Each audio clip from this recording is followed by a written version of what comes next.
What is going on, guys? In today's video, I will show you the top 5 best builds for PvE and PvP in Dune Awakening. So in this guide, I will give you a quick overview of each setup. Then I will explain what skill trees and upgrades should you focus on. Then as well we'll see what is the best gear and how to get it. And then finally, we will go over the best weapons, techniques, your skill rotations, and even what core passive should you use. So we would be able to get the highest damage possible and much more.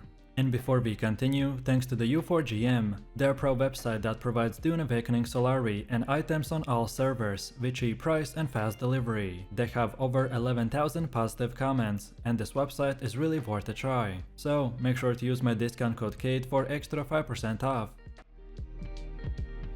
So moving over to the first one, which is the balanced build. This setup will focus on versatility, enabling both effective combat and resource gathering. This is designed for a well-rounded playstyle that allocates skill points across all the 5 class skill trees. We will target a bit of everything, so survivability, mobility, ranged and melee weapon damage, as well as some environmental resistance, to create this hybrid build which is suited for both solo and small groups. The build includes a combination of active abilities and techniques, like Jaw from the Trooper, Mentant and the Swordmaster archetypes. Our core range damage ability is the Air Burst and the Suppressive Fire, to handle PvE super easily. Then mobility-wise, techniques from the Ben Gesserit tree will support stamina conservation and repositioning in the combat. A melee option, such as the spinning or the heavy strike attack, also provides fallback strength in the close quarter fights. Then utility-wise, from the Planetologist tree, we will take survival skills or improved harvesting efficiency. This combination will support both combat engagements and prolonged resource runs in the hostile environments. Then passive skills are disrupted to enhance performance across categories like the damage output, resource harvesting, stamina regeneration, shield recovery, and environmental resistance. These bonuses will make the character more sustainable during prolonged fights without sacrificing too much in the combat effectiveness. The playstyle centers on combat flexibility and the environmental efficiency. Also, this build is ideal for players who want a consistent performance across various activities, without having to swap builds frequently. It's especially well suited to newer players exploring their options. And lastly, to optimize the build, you should equip weapons that match its hybrid nature, such as for example pairing a Disruptor rifle with a lightweight melee weapon. Then armor and stealth suits should prioritize stamina and the heat resistance while preserving mobility. Overall, your main abilities can be swapped based on the mission needs, so more damage for team play, more resilience for solo runs, and etc. Then for the second setup, we have our ranged DPS build. In this one, we primarily invest into the Mentant and the Trooper, backed by minimal Planetologist input for minor environmental or the utility benefits. We will prioritize burst damage, agility, and sustained range combat effectiveness, which makes it ideal for high mobility skirmishes and precision engagements. The core active abilities include Disruptor Shot or the Air Burst, which are powerful Mentant-based range attacks that deliver high damage at the range with the utility effects like the stuns or debuffs. Then pair that with the Combat Stim or the Adrenaline Boost, the build maintains a constant uptime in fights, combining rapid fire shots with mobility enhancing techniques. Techniques chosen will emphasize positioning, damage amplification, and the enemy disruption, which will favor abilities such as the Sensory Spike for damage scouting or the tracking, then Tactical Roll or Kinetic Slam. These will allow players to quickly disengage, reposition, or disable enemies at close range before returning to the ranged DPS. Also, our main passives are distributed to boost ranged weapon damage, crit chance, and the cooldown reduction, as well as stamina regeneration. Trooper nodes may contribute extra durability and the shield recovery, while Mentant upgrades emphasize burst windows and precision. In combat, the build plays as a mobile marksman. Its ideal engagement involves initiating with a high impact range skill, then sustaining fire while dodging and rotating through the skills. It performs well in open terrain or when kiting enemies, and works effectively in PvE and PvP, when controlling the distance is key. On top of this, gear-wise, the build excels with Disruptor rifles or the Pulse carbines, light or medium armor for the stamina efficiency, and mods that lower cooldowns or improve damage consistency. It is best suited for players who favor fast, accurate, and high impact range, with tools to disengage or reposition on demand.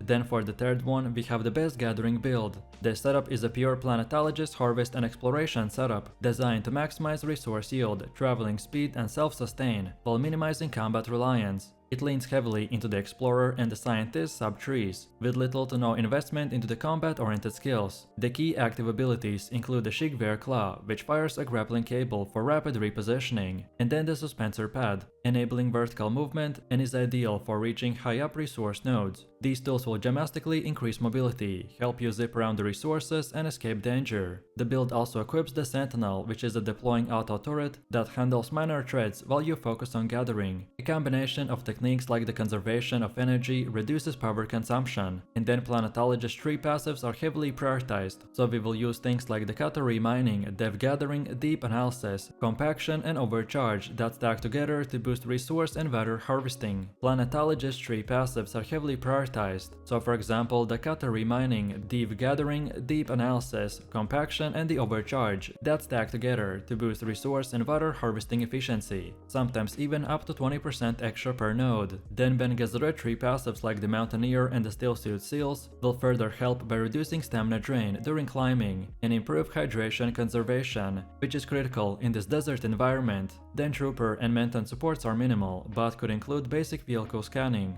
or vehicle mining to complement on-foot gathering. In practice, this build excels in solo or small group resource runs. Players can super quickly reach and harvest spice beds, water juice sites or mining nodes with minimal downtime. Mobility tools will allow efficient movement between hotspots, while turrets and passive durability will help you fend off weak enemies. On top of this, the passive yield bonuses will make each run more productive than the average. So as I said, you will get anywhere from 20 to 40% more resources. But then however, combat-wise it's not as effective. So with this build, engagements are best avoided or outsourced. Overall, this Planetologist build is ideal for players who want to prioritize supply and gathering insane amount of resources.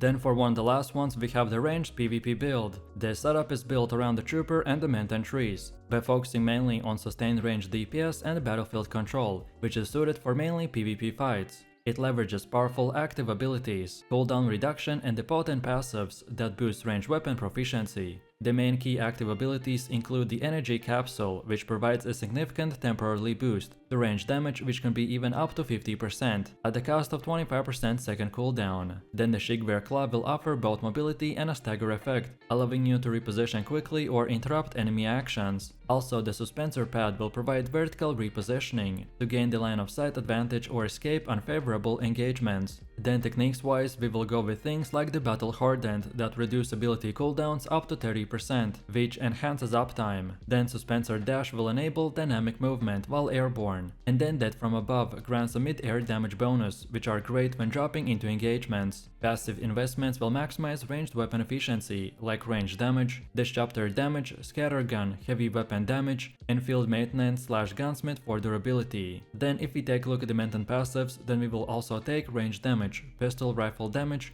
and Garment Keeper, which increases precision and the gear durability. And then our gameplay will usually begin with the burst of Energy Capsule to soften targets, and then maintaining pressure with the Disruptor Rifle or the pistol. And mobility tools are also used to reposition mid-fight or disengage. For this playstyle, passive damage bonuses and cooldown reductions will ensure minimal downtime and very high burst consistency. For gear, I recommend to equip Disruptor Rifles and pistols, then durable midway armor and steel suit parts to preserve stamina. Focus on mods that improve cooldowns, weapon damage and mobility effectiveness. This build will excel in PvP by combining high burst potential, airborne advantages, and consistent cooldown cycling. It's ideal for players who want to dominate from a distance, maintain space and strike quickly while using clever movement to stay out of harm's way.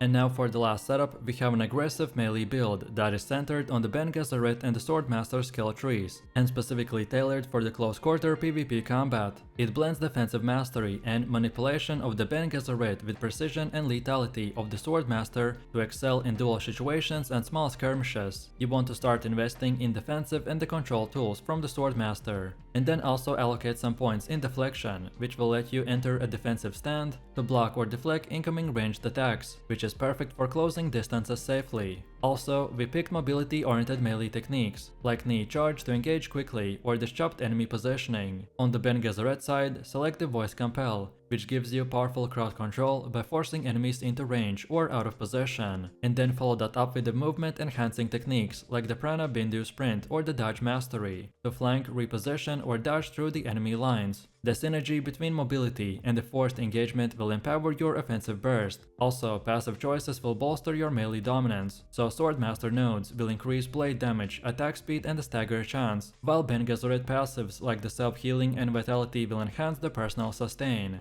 Also, if you get a focused rudder, then on stamina regeneration it will ensure a non-stop blade pressure. Combat flow will begin with deflection stance to absorb gunfire, then follow that up by mobility maneuvers to close in. Also, use voice to dispel or disoriented enemies, and then allow the combo with a heavy or short blades. Also, for this playstyle you want to maintain momentum with quick evades and the recharge cycles, which will keep you in control of the engagements and the pacing. For equipment, I recommend to include short swords or the daggers for speed. Then also get medium or lightweight armor for optimizing stamina sustain, and passives that will boost melee burst or the cooldown speed. Overall, this hybrid build will thrive in PvP, 1v1 and melee heavy skirmishes. You can outmaneuver enemies, withstand ranged shots, and deliver punishing blade bursts. It is ideal for players who enjoy agile, aggressive melee play, with strategic utility tools at their disposal. So, let me know what you think about these builds in the comments below. If you enjoyed this, then you don't want to miss my previous videos, where I showed you the best class tier list, best character build guides, and much more. So click the screen now and I'll see you in the next one.